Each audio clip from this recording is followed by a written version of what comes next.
Salut à toi et bienvenue dans cette nouvelle vidéo.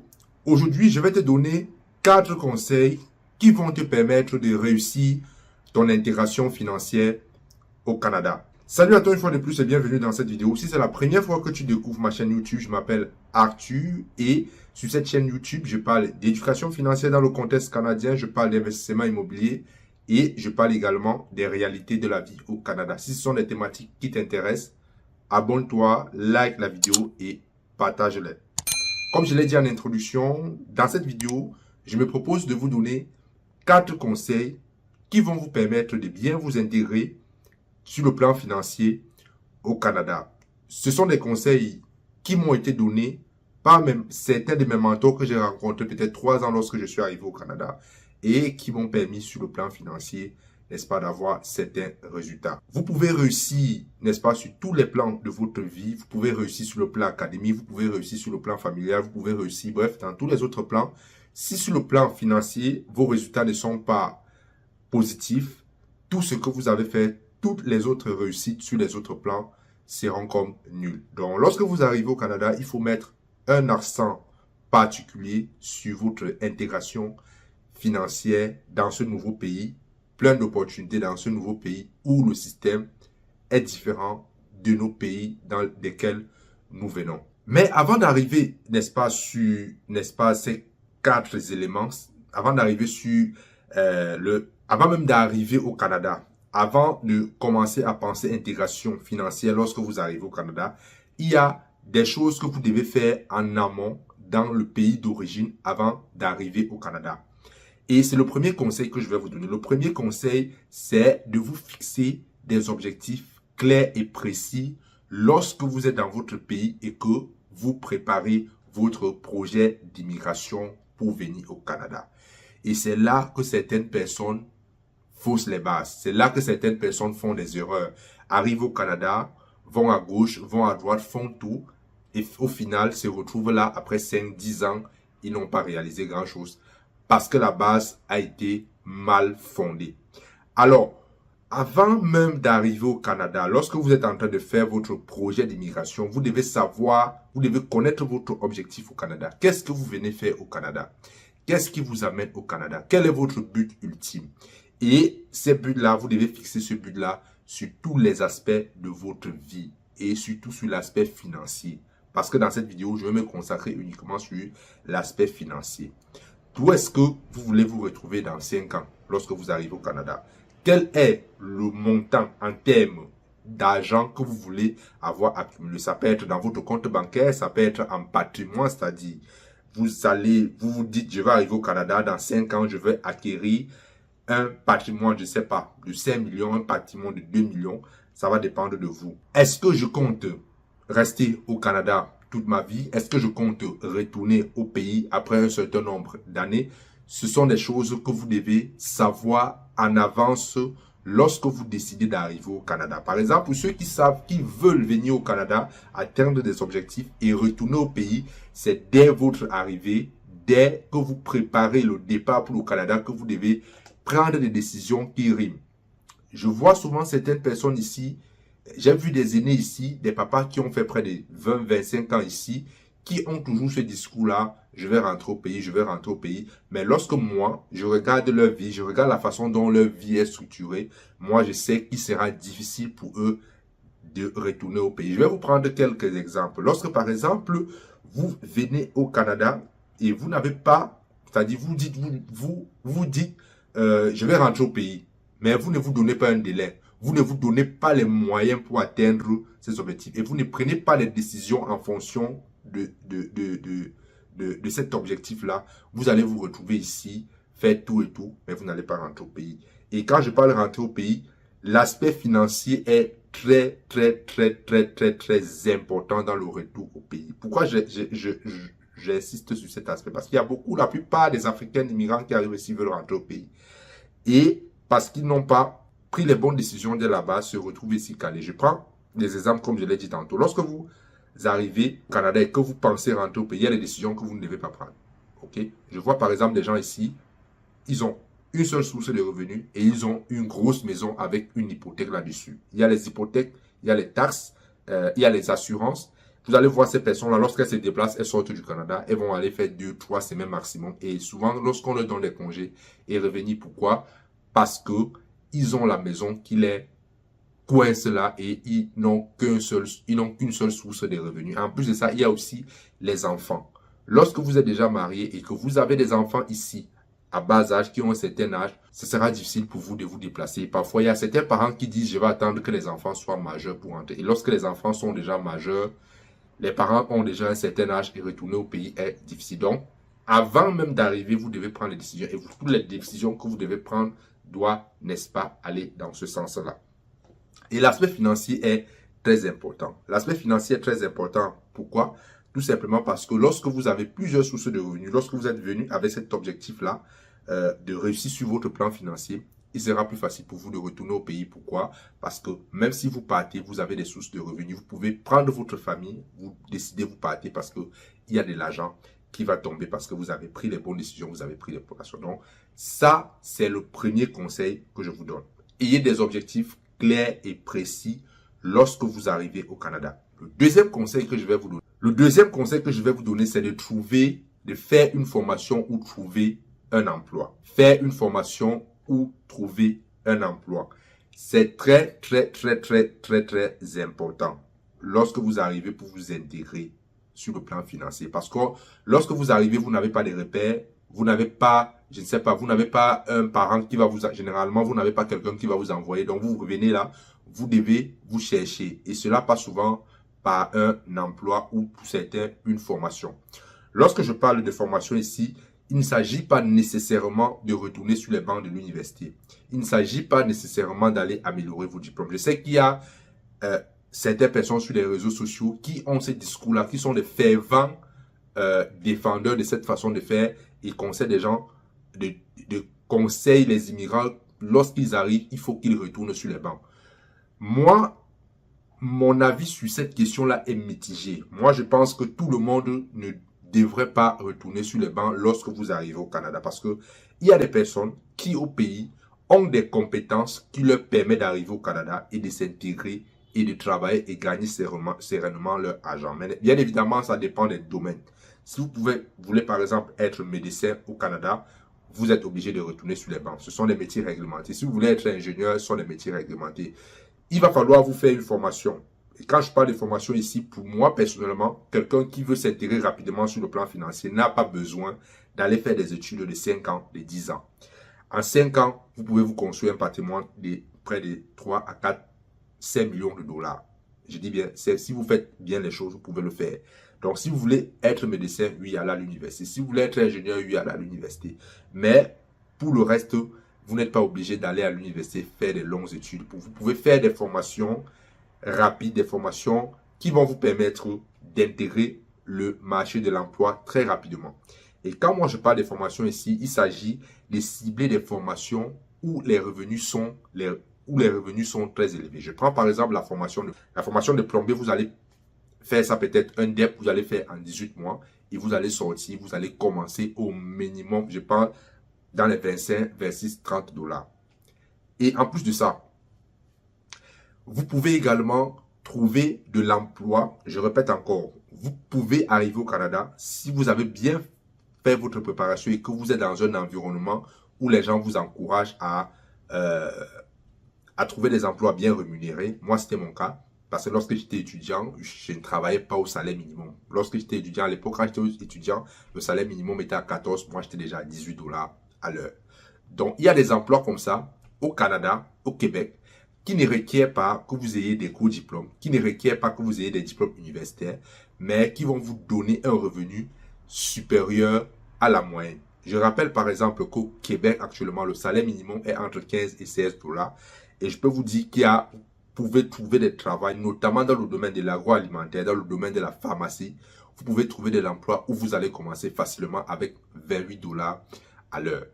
Je connais des étudiants, j'ai dit bien, ils sont étudiants, ils travaillent et ils touchent 26 dollars à l'heure. Pourquoi toi, qui viens avec l'expérience, tu vas aller, n'est-ce pas, accepter un travail où tu seras payé au salaire minimum?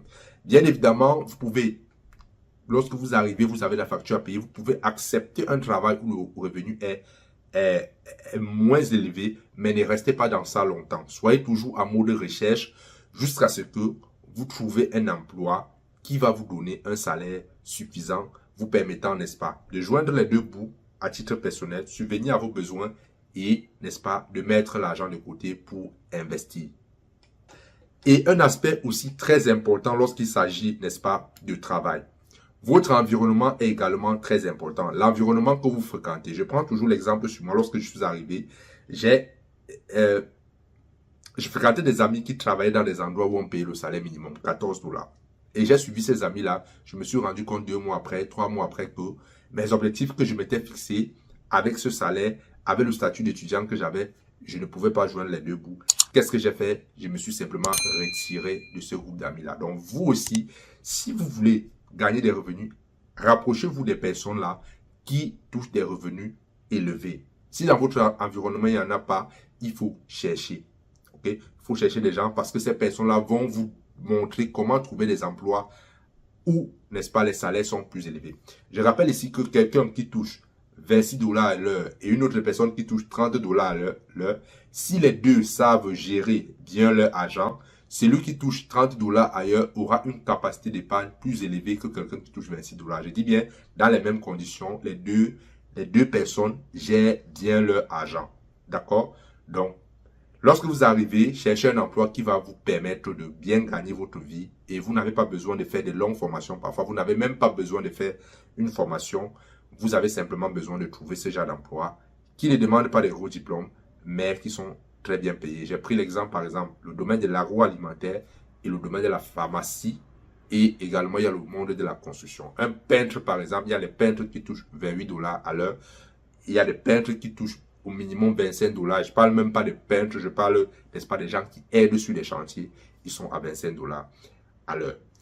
Le but ici, c'est de trouver un emploi qui va vous permettre de gagner des gros revenus, pour vous permettre d'épargner et, n'est-ce pas, d'investir. Parce que l'investissement, si vous arrivez au Canada et que vous ne pensez pas investissement dès votre début et que vous restez uniquement dans le salariat, je peux vous assurer que après 5, 6, 7 ans là, vous allez commencer à mordre le doigt parce que le coût de la vie augmente rapidement. Le troisième conseil que je vais vous donner pour vous intégrer sur le plan financier au Canada, bien évidemment, c'est de vous éduquer financièrement. Vous devez être un éternel étudiant en tout ce qui concerne les finances au Canada.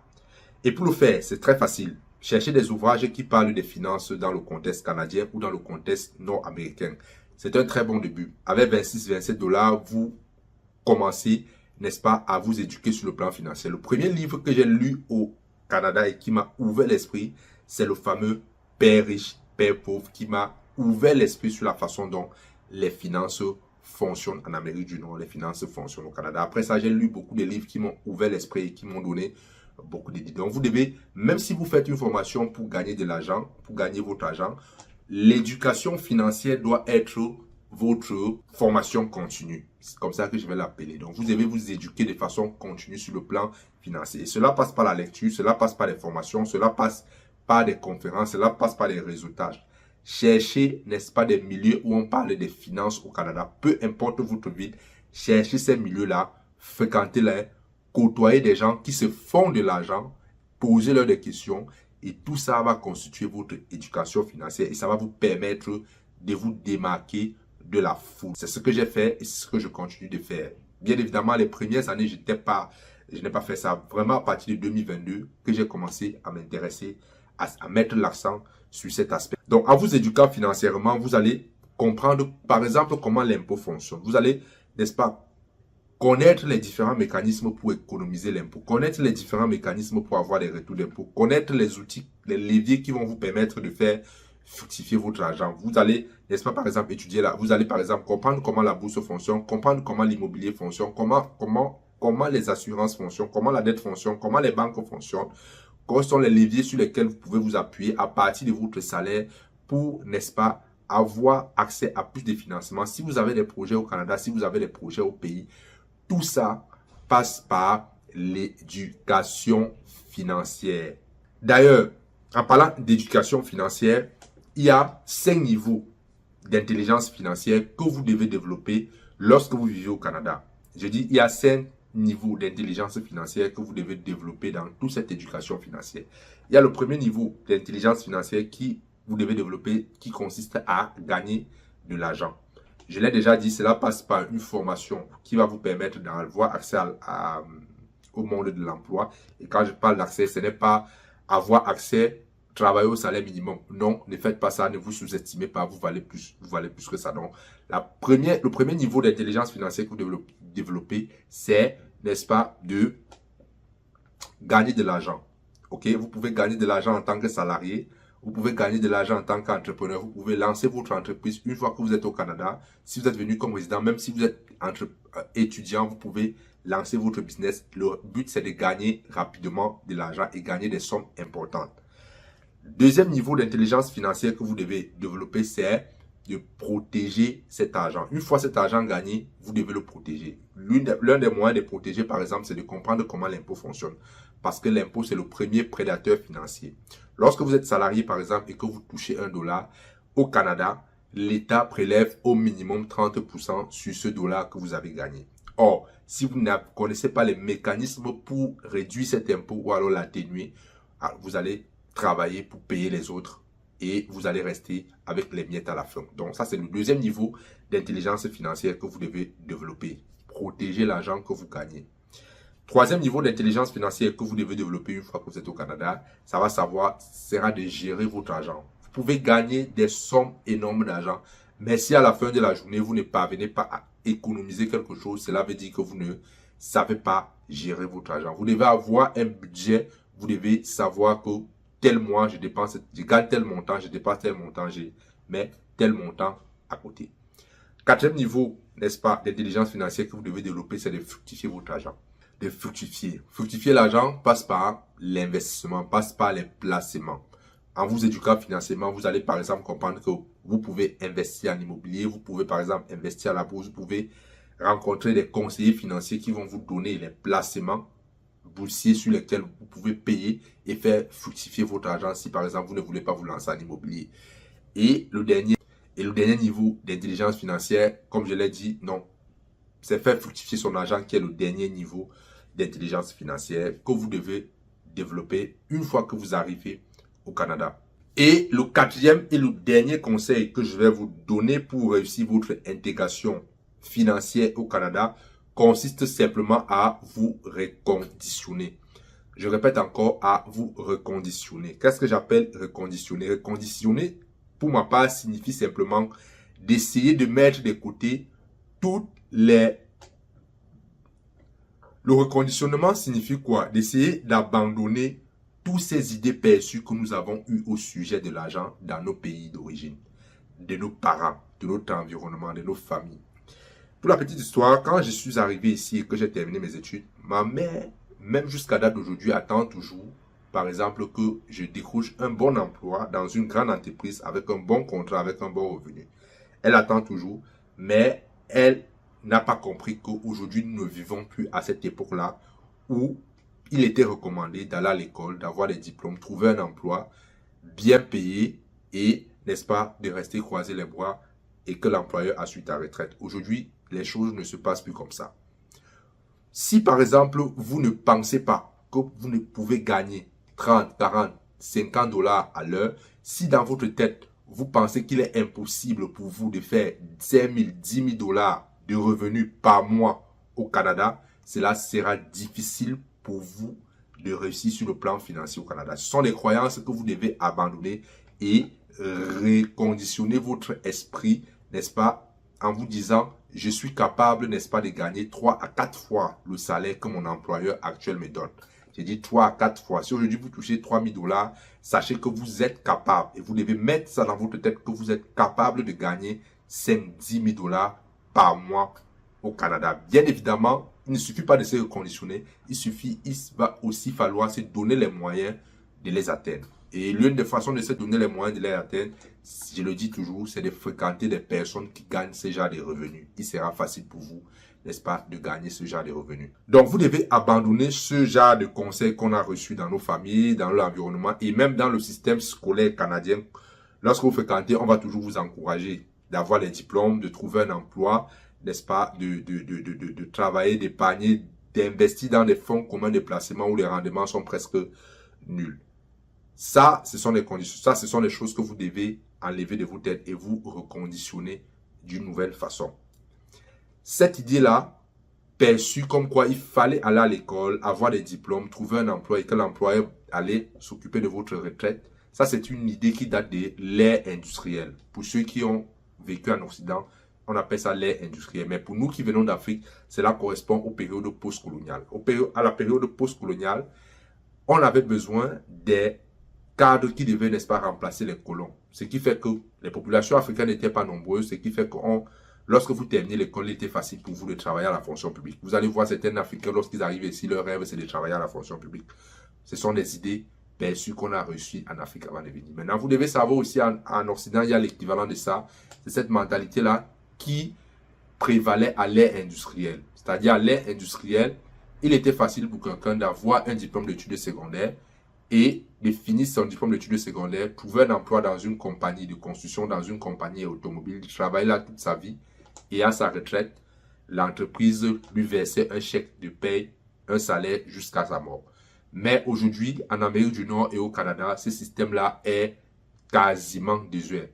Si vous ne cotisez pas pour votre retraite, vous allez arriver à votre retraite, vous n'aurez pas de revenus. Même si l'employeur bonifie, essayez de regarder et de faire des projections sur votre bulletin de paye. Est-ce que ce que je cotise dans 5, 10, 20 ans, est-ce que cela me permettre d'assumer ma retraite? Donc, ça, c'est un conditionnement que vous devez enlever et remettre un nouveau conditionnement. Parce qu'aujourd'hui, nous vivons à l'ère de l'information. Et à l'ère de l'information, où l'information est disponible, il est plus facile pour vous de gagner plus d'argent que dans votre emploi, juste en ayant la bonne information. C'est pour ça qu'il a dit que vous devez vous éduquer financièrement. Moi, je suis un autodidacte. Quand je suis arrivé, que j'ai compris comment le système fonctionne, j'ai lu des livres, certains livres, je ne les ai pas tous lus sur l'économie. J'ai lu des livres, n'est-ce pas, sur l'histoire de l'impôt en Amérique du Nord. J'ai lu des livres sur les grands industriels en Amérique du Nord. J'ai lu des livres, par exemple, sur l'homme le plus riche du Québec. Comment est-ce qu'il a fait? J'ai lu comme ça pour m'inspirer. Ce sont des choses que vous devez faire. Car nous vivons à l'ère de l'information. Et à l'ère de l'information est disponible. Vous allez voir, par exemple, aujourd'hui, il y a des jeunes qui, à peine la vingtaine atteinte, sont millionnaires. Pourquoi? Parce qu'ils ont compris que nous vivons à l'ère de l'information. Des jeunes qui dépensent 5 à 6 000 $, 6 000 €, payent une formation en dropshipping et 3 ans plus tard sont des millionnaires. Alors qu'il y a des gens qui, à 40 ans, sont encore en train de travailler au salaire minimum, sont en train de travailler à 2 000, 3 000 $ par mois parce que ces personnes-là n'ont pas la bonne information et ne font pas l'effort pour chercher cette information. Pour la petite parenthèse, l'humanité a connu 4 ères. Il y a l'ère de la chasse et de la cueillette, il y a eu l'ère agraire, il y a eu, n'est-ce pas, l'ère industrielle, et à l'heure où nous vivons, il s'agit simplement de l'ère de l'information. À l'ère de l'information, avec la disponibilité de l'information, il est plus facile pour vous d'avoir l'information qui va vous permettre de réussir sur le plan financier, notamment en Amérique du Nord. Voilà les 4 conseils que j'avais à vous donner pour réussir sur le plan financier au Canada. Peut-être j'ai été long, peut-être je me suis un peu mêlé, mais je vous ai fait cette vidéo du fond de mon cœur. Je n'ai pas calculé. Ce sont des idées qui me sont venues hier soir et j'ai décidé de la faire. Je vous souhaite bonne réussite et bon succès dans votre séjour d'immigration au Canada.